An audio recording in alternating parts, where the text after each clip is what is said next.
Hello everyone. आज का जो अपना नेक्स्ट टॉपिक रहने वाला है वो है डीएनए रेप्लिकेशन। हम क्या चीज़ शुरू करने जा रहे हैं?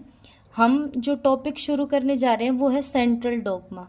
क्या है वो? Central dogma. सेंट्रल डोग्मा की अगर ब्रीफ में बात की जाए तो सेंट्रल डोग्मा क्या होता है?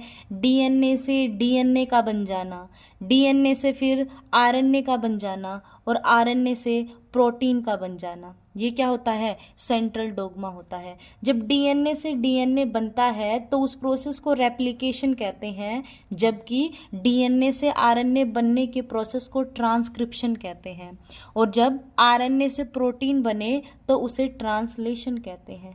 ये चीज़ हमने देख ली थी। अब हम बहुत ही डिटेल में क्या पढ़ने जा रहे हैं कि डीएनए से डीएनए कैसे बनेगा, मतलब रेप्लिकेशन कैसे होगा, है ना। ये वाली चीज़ आज हमें देखनी है। तो आज जो टॉपिक हम शुरू कर रहे हैं, टॉपिक का नाम है रेप्लिकेशन। टॉपिक का नाम है रेप्लिकेशन। अगर हम बहुत ही ज़्यादा ब्रीफ में बात करें तो रेप्लिकेशन क्या होता है? डीएनए से डीएनए बनना। डीएनए से डीएनए बनना क्या होता है? रेप्लिकेशन होता है ना। अभी अपने पास एक डीएनए था, उससे एक और डीएनए बन गया, तो क्या हम ये नहीं कह सकते कि डीएनए कॉपी हो गया है? पहले डीएनए की एक कॉपी थी, अब एक और नई कॉपी बन गई है। तो रेप्लिकेशन को ही डीएनए कॉपिंग भी बोला जाता है। रेप्लिकेशन को ही डीएनए कॉपिंग भी बोला जाता है, क्योंकि इसमें एक डीएनए से उसकी कॉपी बनाई जाती है। तो अभी हम देखेंगे कि हमें क्या क्या चीज़ें चाहिए डीएनए रेप्लिकेशन के लिए। एक प्रोसेस हमें करवाना है, तो रेप्लिकेशन का प्रोसेस जो जो डिमांड करेगा वो चीज़ें हमें लेके आनी पड़ेंगी, उसके बाद ही रेप्लिकेशन हो पाएगा। तो सबसे पहली बात, रेप्लिकेशन का जो प्रोसेस है इसके लिए एक एंजाइम चाहिए, जिस एंजाइम का नाम है डीएनए पॉलीमरेज। एंजाइम का नाम क्या है? DNA polymerase. अगर इस एंजाइम के पूरे नाम की बात की जाए तो एंजाइम का पूरा नाम होता है डीएनए डिपेंडेंट डीएनए पॉलीमरेज। पूरा नाम क्या है? DNA dependent DNA polymerase. पहले हमें रेप्लिकेशन के लिए एंजाइम चाहिए, तो हम इस एंजाइम के बारे में जान लेते हैं, क्या इसकी खास बातें हैं इसके बारे में। तो सबसे पहली बात, इस एंजाइम का नाम डीएनए डिपेंडेंट डीएनए पॉलीमरेज क्यों पड़ा? इसलिए पड़ा क्योंकि ये एंजाइम बोलेगा कि सुनो, अगर तुम्हारे पास एक डीएनए है, क्या बोलेगा? अगर तुम्हारे पास एक डीएनए है तो उसे लेके आओ पहले। उसी डीएनए का यूज करके मैं एक और नया डीएनए बना पाऊंगा। उसी डीएनए का यूज करके मैं एक और नया डीएनए बना के दूंगा। कह रहा है बना दूंगा डीएनए तो मैं, लेकिन किस पे डिपेंड कर रहा है? डीएनए पे डिपेंड कर रहा है। अगर तुमने इसे ये डीएनए नहीं दिया तो नए डीएनए बन नहीं पाएंगे, है ना। तो डीएनए पॉलीमरेज को डीएनए डिपेंडेंट डीएनए पॉलीमरेज क्यों बोला? क्योंकि ये डीएनए बनाएगा, लेकिन डीएनए पहले इसे एक डीएनए चाहिए शुरुआत में, फिर उससे नहीं बनाएगा, तो इसलिए इसको डीएनए डिपेंडेंट डीएनए पॉलीमरेज बोला। अगर इस एंजाइम की बात की जाए तो ये एंजाइम जो होता है ये हाईली एफिशिएंट होता है। क्या होता है ये एंजाइम? हाईली एफिशिएंट होता है। हाईली एफिशिएंट से मेरे कहने का मतलब है ये एंजाइम, ध्यान से सुनना, हाईली एफिशिएंट से कहने का मेरा मतलब है ये एंजाइम डीएनए के अंदर हर सेकंड में 2000 बेस पेयर ऐड कर देता है पर सेकंड। मतलब क्या कह दिया? देखो, अगर इस डीएनए पे मैं लोकेशन दिखाना चाहूँ तो ये डीएनए जो मैंने एक लाइन बना दी है, क्या इसमें ऐसे नाइट्रोजीनियस बेसिस प्रेजेंट नहीं होंगे? कुछ प्रेजेंट होंगे ना। इधर भी होंगे कि कॉम्प्लीमेंट्री टी, जी के सी, सी के टी, टी के ए, सॉरी यहाँ जी आएगा, है ना, सी के जी, टी के ए, टी के ए, इस तरीके से प्रेजेंट होंगे न्यूक्लियोटाइड्स, या यूं कह लो बेस पेयर। ये एक बेस पेयर हो गया, ये एक बेस पेयर, ये एक बेस पेयर। तो जब अपन डीएनए को कॉपी करना शुरू करेंगे ना, तो ये देखो, ये एक बेस पेयर, ये दूसरा, ये तीसरा, ये ऐसे 2000 बेस पेयर इस डीएनए के मतलब जोड़ देगा। कैसे जोड़ेगा वो चीज़ आगे देखेंगे। तो कितने बेस पेयर जोड़ पा रहा है? 2000 बेस पेयर हर 1 सेकंड में जोड़ रहा है। तो भाई एफिशिएंसी देखो इसके काम करने की कितनी बढ़िया है ना। तो इसलिए पहला रीजन इसको हाईली एफिशिएंट एंजाइम बोलने का। दूसरा कि हो सकता था कि भाई ए के कॉम्प्लीमेंट्री हम ये जी ऐड कर दें, ए के कॉम्प्लीमेंट्री जी ऐड कर दे, तो वो तो गलत हो जाएगा ना। ए के कॉम्प्लीमेंट्री अगर जी ऐड हो गया तो वो तो गलत हो जाएगा। ये एंजाइम ऐसी गलतियां करता नहीं है। ये बहुत ही एक्यूरेसी के साथ बिना मिस्टेक किए, हालांकि कभी कभार हो जाती है मिस्टेक्स तो, लेकिन एक आधी मिस्टेक को हम इतना काउंट नहीं करेंगे कि मतलब इस पे सवाल खड़े कर दें, है ना। तो हम क्या कहेंगे? Catalyse the reaction, catalyse the reaction या फिर कह लो catalyse the process with high degree of accuracy, with high degree of accuracy, कि ये जो एंजाइम है ये 2000 बेस पेयर बहुत स्पीड के साथ ऐड तो कर ही कर रहा है, साथ में एक्यूरेसी बहुत सही है, एक्यूरेट है। ये टी के सामने ए आना चाहिए तो ये ए ही ऐड करेगा। तो इसी वजह से कि जल्दी भी ऐड कर रहा है, सही भी ऐड कर रहा है, हमने एंजाइम को क्या बोल दिया? हमने एंजाइम को हाईली एफिशिएंट एंजाइम बोल दिया। ठीक है। अभी हमें ये एक चीज और है, ये एंजाइम पता है क्या कहता है? ये एंजाइम कहता है मुझे प्राइमर दो। अभी हम शुरू में एक तरीके से लगा लो ओवरव्यू पढ़ रहे हैं, धीरे धीरे समझ आता जाएगा क्या कहाँ बोला जा रहा है ना। ये एंजाइम क्या बोलेगा? मैं ना, मुझे एक डीएनए ला के दो, तब नया डीएनए बनाऊंगा। फिर बोलेगा सुनो, मुझे डीएनए तो चाहिए ही चाहिए, मुझे प्राइमर भी चाहिए, मुझे और क्या चाहिए? प्राइमर भी चाहिए। उसके बाद में मैं क्या करूंगा? नया डीएनए बनाऊंगा। अब क्या है ये प्राइमर, हम ये चीज़ बाद में देख लेंगे आने वाले स्टेप्स के अंदर। ठीक है। एक ही एंजाइम क्या कह रहा है? मैं ना हमेशा 5 प्राइम टू 3 प्राइम डायरेक्शन में, मैं हमेशा 5 प्राइम टू 3 प्राइम डायरेक्शन के अंदर क्या करूंगा? नए स्ट्रैंड की सिंथेसिस करूंगा। किस डायरेक्शन में करेगा? 5 प्राइम टू 3 प्राइम डायरेक्शन के अंदर न्यू स्ट्रैंड सिंथेसाइज करेगा।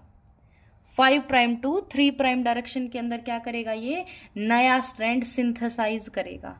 ये जो बातें मैंने बोली हैं, ये या यूं लगा लो, ये अभी सिर्फ ये याद करने की है, आगे तुम्हें समझ आता जाएगा ये क्यों मांग रहा है इन चीजों को।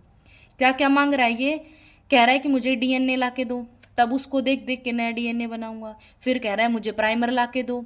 ठीक है। और उसके बाद क्या कह रहा है कि मैं काम करूंगा, मैं बना के दूंगा तुम्हें डीएनए, लेकिन मेरी एक शर्त है, मैं जो नया डीएनए बनाऊंगा वो 5 प्राइम टू 3 प्राइम डायरेक्शन में बनाऊंगा।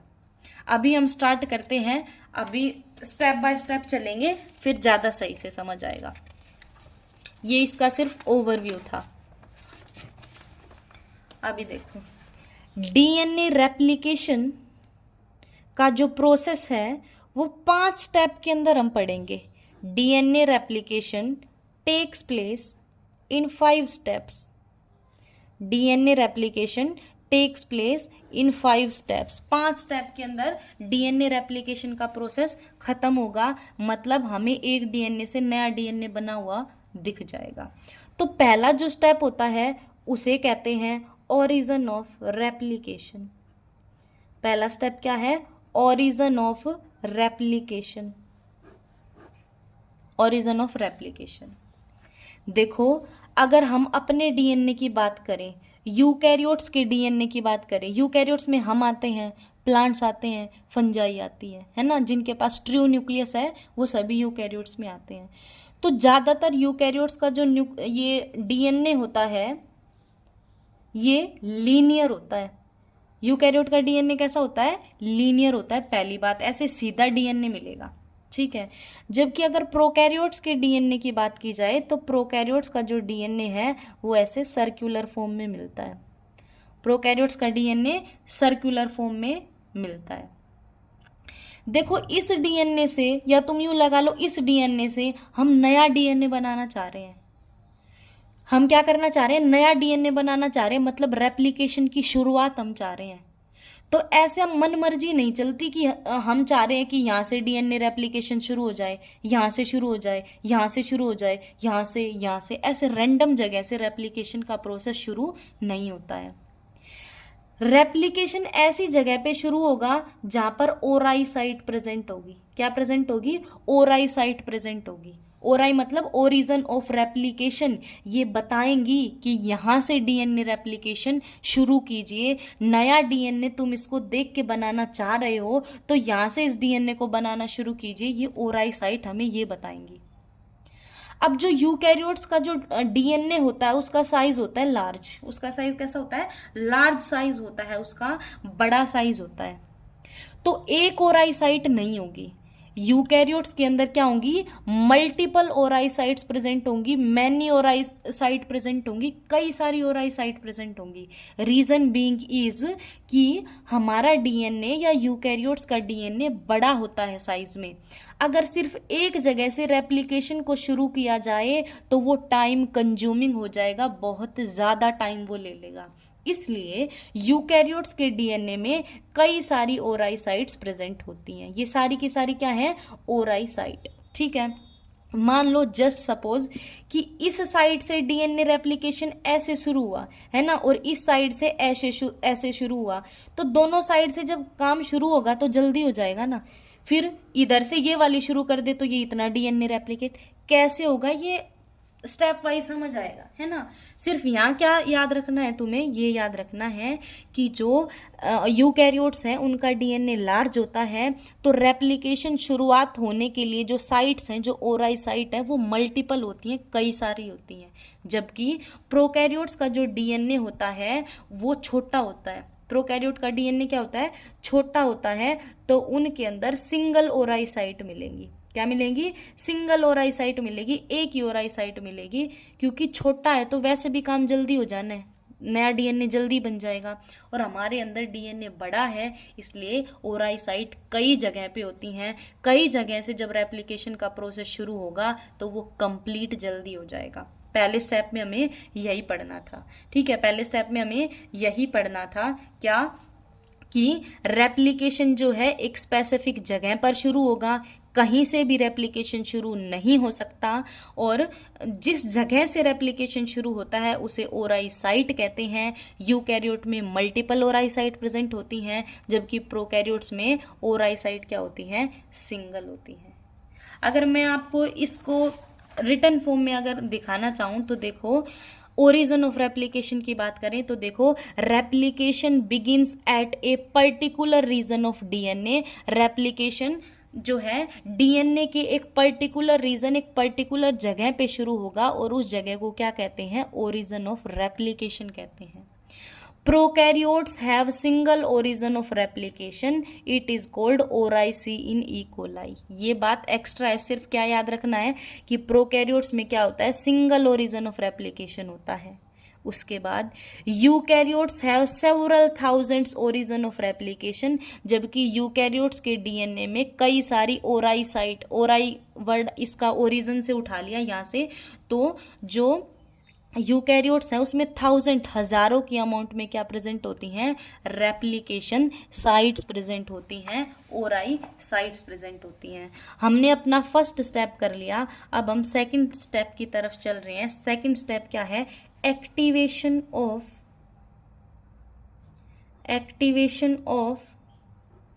Deoxy ribonucleotides. Activation of deoxy ribonucleotides. क्या है ये डीऑक्सी राइबोन्यूक्लियोटाइड? अगर तुम्हें ध्यान आ रहा हो तो मैं तुम्हें ध्यान दिलवाऊं। देखो, ये क्या थी? Pentose sugar.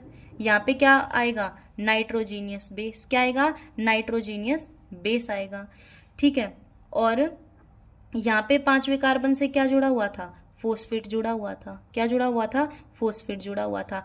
तो देखो, अगर इसकी सेकंड पोजीशन पे सिर्फ हाइड्रोजन है तो मतलब ये शुगर कौन सी है? डीऑक्सीराइबोस। कौन सी शुगर बताई थी? डीऑक्सीराइबो। और न्यूक्लियोटाइड ये है ही, तो मतलब इसी स्ट्रक्चर को डीऑक्सीराइबो न्यूक्लियोटाइड बोला जा रहा है। अब नाइट्रोजीनियस बेस क्या क्या हो सकता है डीएनए में? एडेनिन हो सकता है, थाइमीन हो सकता है, साइटोसिन हो सकता है, और गुआनिन हो सकता है। ये चारों हो सकते हैं। तो याद रखना क्या कि अगर यहाँ पे एडेनिन हुआ, सपोज यहाँ पे एडेनिन हुआ, तो इसका नाम क्या हो जाएगा? मतलब इसके हिसाब से इसका डीऑक्सीराइबोन्यूक्लियोटाइड जो है ना, ये 4 टाइप के बना लेंगे हम। है ना, 4 टाइप के डीऑक्सी न्यूक्लियोटाइड बना लेंगे। अगर एडेनिन हुआ तो क्या नाम हो जाएगा, डीऑक्सी एडेनिन। क्या बन जाएगा, डीऑक्सी राइबो न्यूक्लियोटाइड की जगह पे अब हमारा क्या आ चुका है, एडेनिन आ चुका है। तो हम क्या लिख देंगे इसको, DATP लिख देंगे। डी का मतलब है डीऑक्सी एडेनिन ट्राईफॉस्फेट। देखो डीऑक्सी तो वर्ड क्यों लगाया, क्योंकि हमारी शुगर के ऊपर क्या नहीं है, एच, इसको डीऑक्सी शुगर ही बोलते हैं। तो क्या लिख दिया, डीऑक्सी। यहाँ क्या आ जाएगा, डीऑक्सी।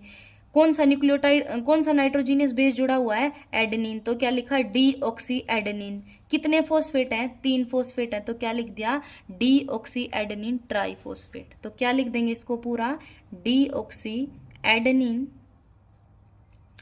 Adenine triphosphate. क्या लिख देंगे, डीऑक्सी एडेनिन ट्राईफॉस्फेट। उसी तरह अगर यहाँ ए ना होके यहाँ सी हो जाए, क्या हो जाए, यहाँ सी हो जाए, तो हम इसको क्या लिखेंगे, deoxy cytosine, deoxy cytosine triphosphate.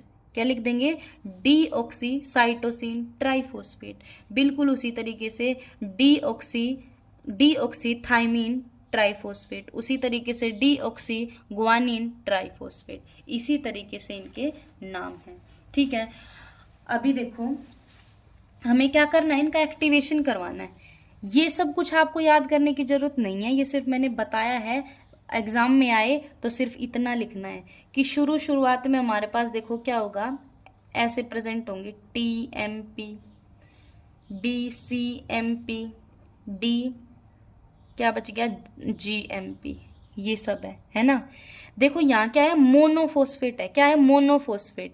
Deoxy adenine monophosphate है, लेकिन ये एक्टिव नहीं मानेंगे जब तक इनके पास मोनोफॉस्फेट है ना, एक एक फॉस्फेट है। ये है तो डीऑक्सीराइबोन्यूक्लियोटाइड ही, लेकिन ये क्या नहीं है, एक्टिव नहीं है। क्या है ये, डीऑक्सीराइबोन्यूक्लियोटाइड्स ही हैं ये, लेकिन कैसी, इनएक्टिव। तो इनएक्टिव से हमें क्या बनाना है, इनको एक्टिव बनाना है। DAMP से क्या हो जाएगा, DATP।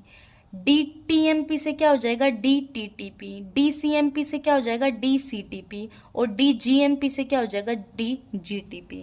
मतलब यहाँ पे मोनोफॉस्फेट एक फॉस्फेट था, यहाँ देखो ट्राईफॉस्फेट मतलब 3 फॉस्फेट आ गए। ट्राईफॉस्फेट कितने फॉस्फेट आ गए, 3 आ गए, है ना। जैसे अगर मैं यहाँ बताऊं तो ये क्या है, अब ये DAMP है। क्या है ये, DAMP या DCMP है, क्योंकि यहाँ एक ही फॉस्फेट है। और जैसे ही 2 फॉस्फेट जुड़ेंगे ये ट्राईफॉस्फेट हो जाएगा। तो कहाँ से जोड़ें, कहाँ से जोड़ें ये फॉस्फेट, हम फॉस्फेट जोड़ेंगे यहाँ पे। इनके अंदर क्या ऐड किया जाएगा, H3PO4 ऐड किया जाएगा। ये H3PO4 हाइपोफॉस्फेरिक एसिड अपना फॉस्फेट इनको दे देगी, अपना फॉस्फेट इनको दे देगी। तब जाके क्या होगा, अच्छा हमें कितने फॉस्फेट दिलवाने हैं, इनको 2 दिलवाने हैं। AMP है, मोनोफॉस्फेट है, 2 और ऐड करेंगे तब ट्राईफॉस्फेट बनेगा। तो 2 हम क्या देंगे, 2 H3PO4 देंगे हर एक को। ये इक्वेशन आपको एज इट इज लिखनी है, ठीक है। साथ में देखो एक एंजाइम की भी हमें जरूरत पड़ेगी। एंजाइम का नाम होता है फोस्फोराइलेज। क्या नाम है, फोस्फोराइलेज। देखो ध्यान से देखना, फोस्फोराइलेज ये क्या करेगा, फॉस्फेट ग्रुप को पी को यहाँ से यहाँ पे ट्रांसफर कर देगा, पी को यहाँ से यहाँ पे ट्रांसफर कर देगा, जिस वजह से DATP बन जाएंगे। और जब यहाँ पे तुम्हें ट्राई दिख जाए, मतलब ये जो डीऑक्सीराइबोन्यूक्लियोटाइड्स हैं ये एक्टिव हो चुके हैं। ये जो डीऑक्सीराइबोन्यूक्लियोटाइड्स हैं ये क्या हो चुके हैं, ये एक्टिव हो चुके हैं, एक्टिव हैं ये। यही करना था हमें स्टेप में, ज़्यादा कुछ नहीं करना है हमें। क्या करना है, पहले स्टेप में ये ओरिजिन के बारे में बताएंगे, दूसरे स्टेप में डीऑक्सीराइबोन्यूक्लियोटाइड को इनएक्टिव से एक्टिव बनाएंगे। ये सिर्फ इतना मेंशन करना है आपको, है ना। क्या कि DAMP से DATP, DTMP से DTTP, DCMP से DCTP और DGMP से DGTP बनाएंगे। कौन सा एंजाइम चाहिए, फोस्फोराइलेज। और क्या चाहिए, हाइपोफॉस्फेरिक एसिड चाहिए, ठीक है। कितने हाइपोफॉस्फेरिक एसिड चाहिए, 2 चाहिए, तभी AMP ATP में बदल पाएगा। 2 फॉस्फेट का डोनेशन होगा तब होगा ये काम। तो ये था हमारा दूसरा पॉइंट हो गया, या यूं कह लो दूसरा स्टेप हो गया, है ना। अब हम नेक्स्ट स्टेप पे चल रहे हैं, तीसरे स्टेप पे चल रहे हैं। 5 स्टेप हमें पढ़ने हैं, तीसरे स्टेप पे हम चलेंगे unwinding of helix. Unwinding of helix ये सारे के सारे पॉइंट्स जो है लास्ट में जाके कनेक्ट हो जाएंगे। अब क्या करना है, अनवाइंडिंग ऑफ हेलिक्स। हेलिक्स किसको बोला जा रहा है? अगर आपको ध्यान हो तो हमने डीएनए को ऐसे हेलिकल फॉर्म में बनाया था, ऐसे हेलिक्स की फॉर्म में बनाया था। ये डीएनए हेलिक्स है। एक एंड पे क्या लिखा था? 5 प्राइम, दूसरी साइड पे क्या लिखा था? 3 प्राइम। इसके कॉम्प्लीमेंट्री यहाँ पे 3 प्राइम और यहाँ पे 5 प्राइम, ये आएगा। अब देखो यहाँ पे बीच बीच में क्या प्रेजेंट थे? बीच बीच में प्रेजेंट थे हाइड्रोजन बॉन्ड्स। क्या प्रेजेंट थे? ऐसे हाइड्रोजन बॉन्ड्स प्रेजेंट थे ऐसे। अनवाइंडिंग का मतलब क्या है कि ये जो दो डीएनए के स्ट्रैंड ऐसे एक दूसरे में ऐसे कोइल हो रहे हैं ना, इनको हमें खोलना है, ठीक है। जैसे डीएनए के स्ट्रैंड एक दूसरे के ऊपर ऐसे कोइल हो रहे हैं, है ना, तो अब हमें अनवाइंडिंग में इन्हें ऐसे सेपरेट कर देना है। अनवाइंडिंग में हमें क्या कर देना है? इन्हें सेपरेट कर देना है। तो ऐसी क्या चीज है जो इनको जोड़ के रख रही है? क्या है वो है हाइड्रोजन बॉन्ड। अगर ये हाइड्रोजन बॉन्ड हम हटा देना तो ये जो ऐसे कोइल हुआ डीएनए है ना, ये ऐसे सेपरेट आउट हो जाएगा। तो अनवाइंडिंग ऑफ हेलिक्स में क्या किया जाएगा? हाइड्रोजन बॉन्ड को ब्रेक किया जाएगा। क्या होगा? हाइड्रोजन बॉन्ड्स को ब्रेक किया जाएगा। देखो कैसे होगा, यहां से एक तरीके से लगा लो अपना स्टेप जो है, मेन स्टेप जो है वो शुरू हो चुका है। देखो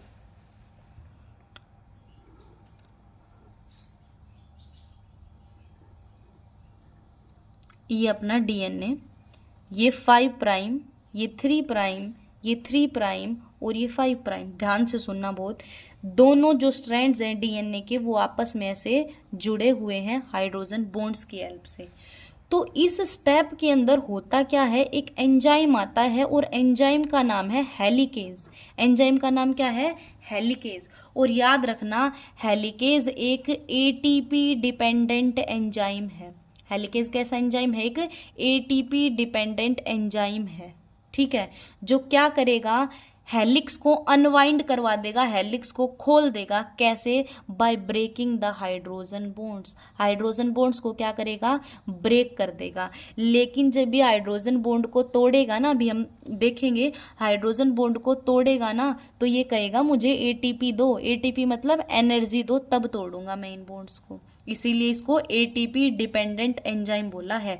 अगर इसको एटीपी नहीं मिली तो ये बॉन्ड नहीं तोड़ेगा हाइड्रोजन वाले, और अगर इसने बॉन्ड नहीं तोड़े तो जो स्ट्रैंड है ये कभी भी अनवाइंड नहीं हो पाएंगे, एक दूसरे से अलग नहीं हो पाएंगे, ठीक है। अच्छा, हेलिकेज आया। देखो अब हेलिकेज आया, अगर अब मैं नेक्स्ट स्टेप दिखाना चाहूँ, हेलिकेज आ चुका है।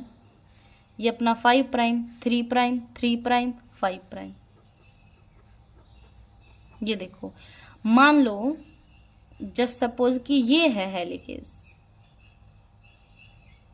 ये क्या है? अपना हेलिकेज है, ठीक है, ये हेलिकेज है। ये हेलिकेज आएगा और ऐसे आके डीएनए पे बाइंड करेगा। हेलिकेज आएगा और डीएनए पे आके ऐसे बाइंड करेगा। एटीपी मांगेगा, हमने दे दी एटीपी। एटीपी मांगेगा और हमने एटीपी दे दी। अब ये क्या करेगा? इस बॉन्ड को तोड़ देगा, इस बॉन्ड को तोड़ देगा। तो जैसे ये बॉन्ड टूटेंगे ना, डीएनए ऐसे यहाँ से खुल जाएगा, ऐसे हो जाएगा डीएनए, क्योंकि आगे से तो बंधा हुआ है। अभी फिलहाल में तो इसने यही बॉन्ड तोड़े हैं, तो हमें कैसा दिखेगा डीएनए जब ये हाइड्रोजन बॉन्ड्स को तोड़ देगा?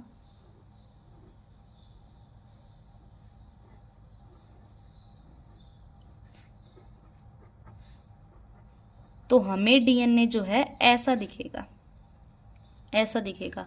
क्यों ऐसे? देखो खींच रहा है, अब डीएनए दोनों तरफ अपने आप को खींचने लग रहा है। ये स्ट्रैंड खुद को उधर ले जा रहा है, ये इधर। क्यों? क्योंकि दोनों को जोड़ने वाला हाइड्रोजन बॉन्ड तोड़ दिया है। किसने? हेलिकेज ने। अब हेलिकेज ऐसे ही आगे बढ़ता जाएगा और इन बॉन्ड्स को तोड़ता जाएगा। हेलिकेज आगे बढ़ता जाएगा और बॉन्ड्स को तोड़ता जाएगा, ठीक है। और डीएनए को क्या कर देगा? अनवाइंड कर देगा। डीएनए को क्या करेगा? अनवाइंड करेगा। याद रखना, एक बार में ऐसा नहीं होगा कि पहले दोनों डीएनए के स्ट्रैंड पूरी तरह से खुल के अलग हो जाएंगे फिर रेप्लिकेशन शुरू होगा, ऐसा नहीं है। एक बात और, हेलिकेज ने किस जगह से डीएनए को खोला है? जिस जगह पे ओराई साइट थी उसी जगह पे खोला है। मान लो यहाँ पे ओराई साइट थी, यहाँ पे क्या प्रेजेंट थी? डीएनए पे ओराई साइट प्रेजेंट थी, और हेलिकेज ने क्या किया? इस ओराई साइट पे आके हाइड्रोजन बॉन्ड्स को तोड़ा और तोड़ते ही डीएनए खुल गया। सिग्नल मिल चुका है कि डीएनए रेप्लिकेशन शुरू कर दिया जाए, क्योंकि इतना डीएनए खोल दिया भाई, इतना तो बनाना शुरू करो तुम, है ना। तो इस स्टेप में क्या होगा? अनवाइंडिंग हो जाएगी किसकी? हेलिक्स की। अनवाइंडिंग हो जाएगी किसकी? हेलिक्स की। आगे देखो, अभी क्या होगा, देखो यहाँ था, ये देखो यहाँ था अभी। अब आप बताओ, इसको आगे वाले बॉन्ड तोड़ने हैं ऐसे, तो अब आगे वाले बॉन्ड तोड़ने हैं तो ये तो आगे आगे चला जाएगा। जैसे ही ये आगे जाएगा, यहाँ पे जो ये हाइड्रोजन बॉन्ड, टूटे हुए हाइड्रोजन बॉन्ड है ना, ये दोबारा से जुड़ने की कोशिश करते हैं, और वो हमें चाहिए नहीं, हमें तो अलग रखना है ना, रेप्लिकेशन करवाना है। तो इसीलिए इसीलिए अब नए प्रोटीन्स आएंगे। अब क्या होगा, नए प्रोटीन्स आएंगे, जिन प्रोटीन्स का नाम होता है SSB प्रोटीन्स। क्या होता है, SSB protein, single stranded binding protein. बस SSB याद रखो आप। SSB प्रोटीन जो है कहाँ बाइंड करते हैं, ये बाइंड करते हैं सिंगल स्ट्रैंडेड DNA के ऊपर। SSB प्रोटीन्स को कहाँ बाइंड करेंगे, सिंगल स्ट्रैंडेड DNA के ऊपर बाइंड करेंगे। ठीक है, अब आप बताओ, ये दोनों स्ट्रैंड यहाँ से अलग हो गए, अलग हो गए। यहाँ से तो DNA डबल स्ट्रैंडेड है अभी भी, क्योंकि जुड़ा हुआ है, लेकिन यहाँ से सेपरेट हो चुका है, तो ये यहाँ वाला रीजन क्या हो गया, DNA का सिंगल स्ट्रैंडेड हो गया ये DNA। तो SSB प्रोटीन देखो जरा,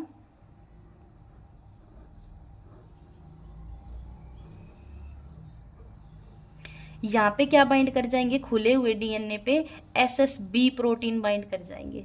क्या बाइंड करेंगे, SSB प्रोटीन। और SSB प्रोटीन का काम होता है कि खुले हुए DNA को दोबारा से ऐसे डबल स्ट्रैंडेड फॉर्म में कन्वर्ट ना होने दिया जाए।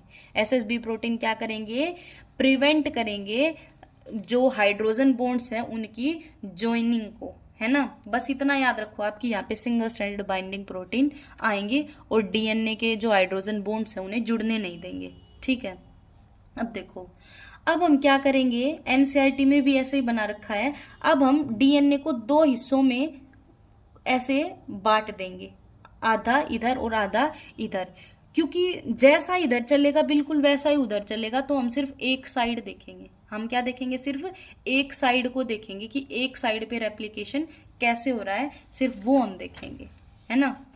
अब देखो क्या होगा, अगर मैं इस DNA को आपको बना के दिखाना चाहूं तो देखो, ये ऐसे ऐसे बनाऊंगी ना, आधा, मैं तो आधा ही दिखा रही हूं अभी, है ना। तो ये आधा मैंने ऐसे दिखा दिया है।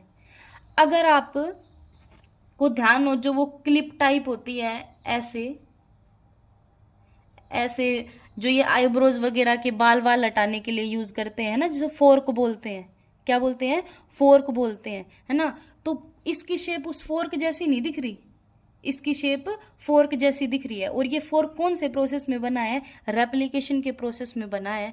तो ये जो स्ट्रक्चर आपको दिख रहा है ये क्या है, ये रेप्लिकेशन फोर्क है। ये क्या है, रेप्लिकेशन फोर्क है ये। ठीक है, रेप्लिकेशन फोर्क बन गया अब अपना। अच्छा, रेप्लिकेशन फोर्क बन गया। अब आगे देखो, यहाँ पे कौन बाइंड थे, सिंगल स्ट्रैंडेड बाइंडिंग प्रोटीन, जो किस चीज को रोक रहे हैं, कहीं ये स्ट्रैंड आपस में जुड़ ना जाए, कहीं ये स्ट्रैंड आपस में जुड़ ना जाए। और अपना हेलिकेज यहाँ है जो कि आगे की तरफ जाएगा, इस DNA को खोलता जाएगा, खोल के आपको नेक्स्ट स्टेप में दिखाया जाएगा। इस स्टेप में इतना ही आपको ध्यान रखना है, क्या, कि ये जो है यहाँ पे single stranded binding proteins bind कर गए। एक बार हमने जो 3 स्टेप पढ़े हम उनको रिवाइज करते हैं, कल इस टॉपिक को यहीं से कंटिन्यू करेंगे। देखो, DNA रेप्लिकेशन का जो प्रोसेस है ये 5 स्टेप में होने वाला प्रोसेस है।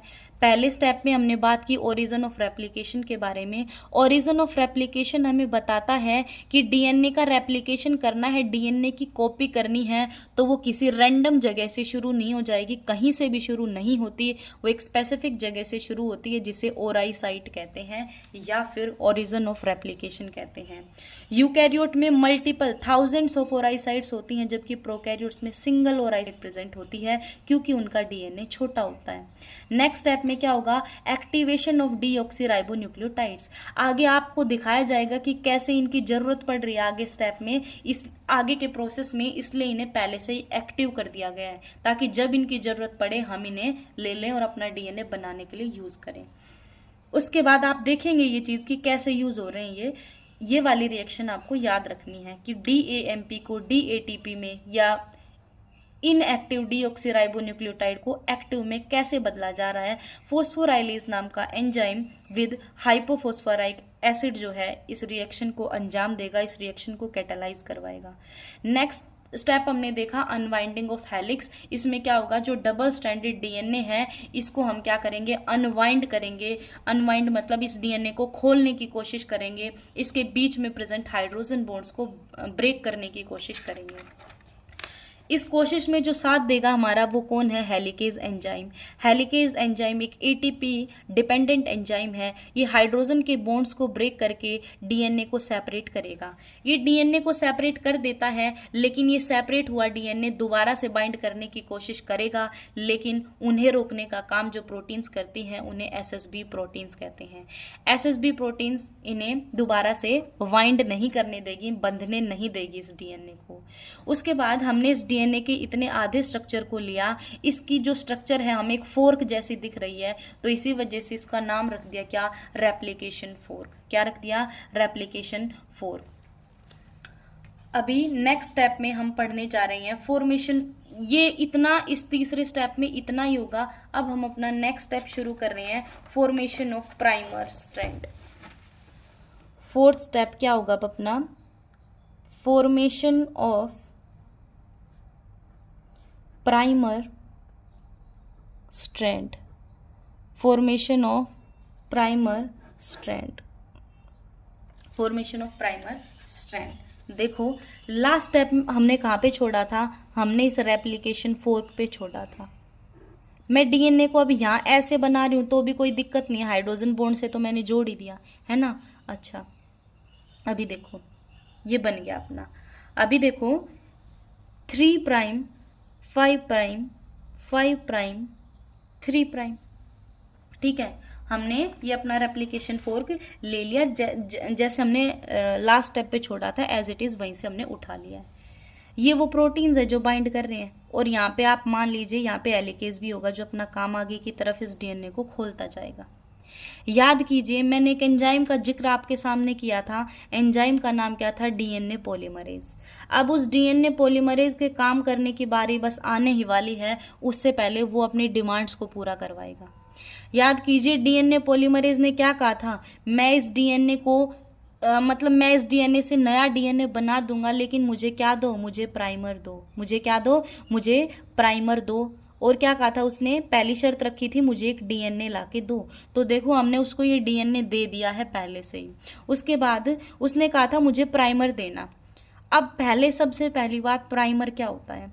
प्राइमर क्या होता है, single stranded DNA, single stranded DNA या फिर आरएनए, सिंगल स्ट्रैंडेड डीएनए या फिर आरएनए का छोटा सा स्ट्रेच। सिंगल स्ट्रैंडेड डीएनए या आरएनए का छोटा सा स्ट्रेच क्या कहते हैं उसे, प्राइमर। क्या कहते हैं उसे, प्राइमर। मतलब ये छोटा सा आरएनए या फिर छोटा सा डीएनए का टुकड़ा होता है, ये लगा लीजिए आप। क्या होता है, स्ट्रेच ऑफ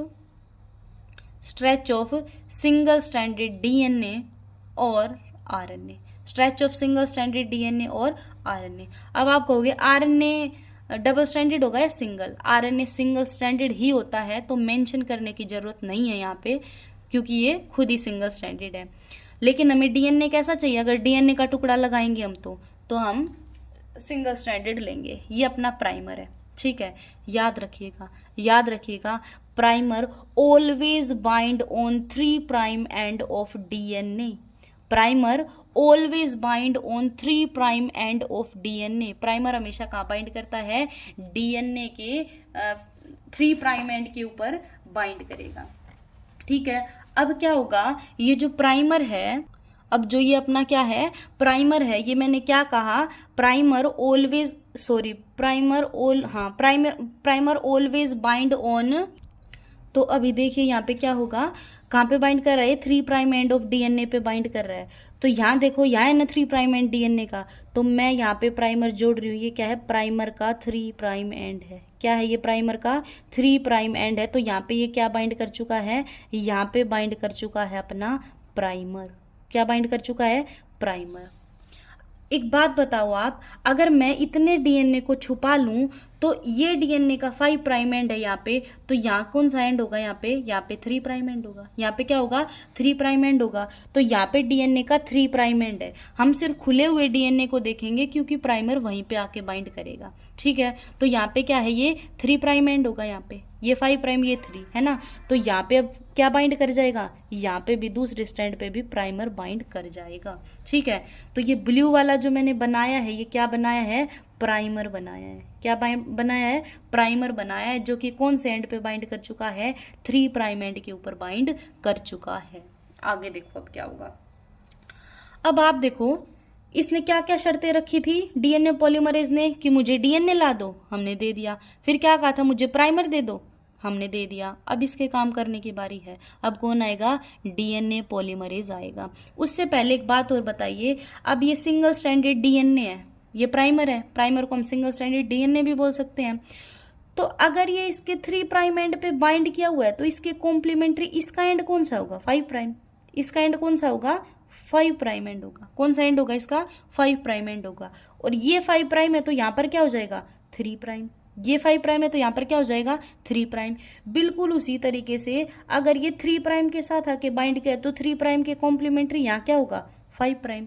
और यहाँ 5 प्राइम है तो यहाँ क्या होगा, 3 प्राइम। यहाँ क्या होगा, 3 प्राइम। ठीक है, अच्छा याद रखना, जैसे ही डीएनए पॉलीमरेज को 3 प्राइम एंड खाली दिखता है, उसे सिग्नल मिल जाता है कि अब मेरे काम करने की बारी आ चुकी है। तो जस्ट सपोज ये जो है, ये अपना क्या है, ये है अपना डीएनए पॉलीमरेज। क्या है ये, अपना डीएनए पॉलीमरेज। जैसे ही डीएनए पॉलीमरेज को डीएनए पर प्राइमर लगा हुआ दिखेगा, ये जंप कर जाएगा और कहेगा मैं संभाल लूंगा अब सब कुछ, है ना। तो ये आया आपका क्या, यहाँ पे ये आ गया आपका डीएनए पॉलीमरेज। क्या आ गया, ये डीएनए पॉलीमरेज आ गया। अब ये डीएनए पॉलीमरेज क्या करेगा, याद करो थोड़ा सा।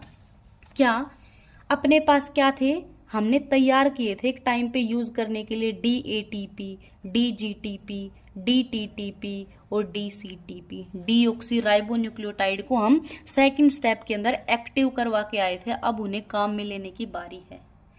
डीएनए पॉलीमरेज क्या करेगा, अभी हमने बनाए हुए नहीं है, चलो बना लेते हैं, चलो बना लेते हैं। अगर मैं बना लूँ तो ATCGTTACT ऐसे ही तो होगा डीएनए के स्टैंड पे, बेसिस तो प्रेजेंट होंगे ही, बनाया था हमने डीएनए, है ना, ये बेसिस तो प्रेजेंट होंगी।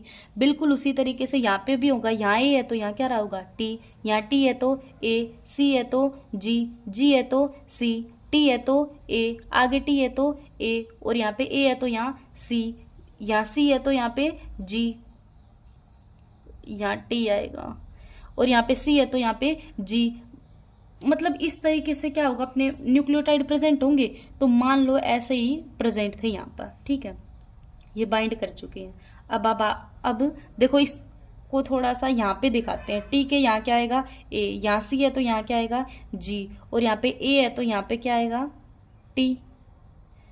तो अब जो यहाँ पे ये एंजाइम आया है, ये वाला जो एंजाइम आया है, ये जो एंजाइम आया है, ये एंजाइम क्या देखेगा कि अरे यहाँ पे टी है, DATP को पकड़ के लाओ और यहाँ पे जोड़ दो, DATP को पकड़ के लाओ और यहाँ पे जोड़ दो, ये जोड़ देगा।